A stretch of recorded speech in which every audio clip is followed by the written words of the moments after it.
Welcome to Penrose Learning, where we make understanding easy. You start by verifying your phone and OS because controls differ by platform. Open Settings now and navigate to Apps or Notifications, then find WhatsApp. Once done, keep your music player and headphones ready so you can test changes immediately. You do this because WhatsApp can grab the audio focus. Changing app permissions or notification audio routes prevents interruptions. Make sure to note whether the device uses a single audio channel or separate media/notification channels before moving to the next. Change WhatsApp's audio permissions and notification behavior so it won't steal focus from your music player.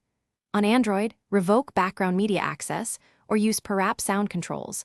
On iOS, lower WhatsApp notification sound or turn off play sound. Also set notifications to minimal interruption so incoming voice notes don't trigger playback. Once you apply these settings, test by playing music and asking someone to send a voice note. If music keeps playing, proceed to advanced routing options in the final step. To finish, run a live test. Start your music, then have someone send a voice message. You should hear the music uninterrupted.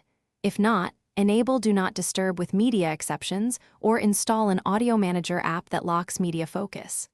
Make sure WhatsApp and your OS are up to date, then reboot the phone to apply changes. If problems persist, clear WhatsApp cache or temporarily disable background app refresh. This often fixes residual audio routing conflicts without deeper troubleshooting. Thanks for watching. If this was helpful, leave a like and consider subscribing. See you next time.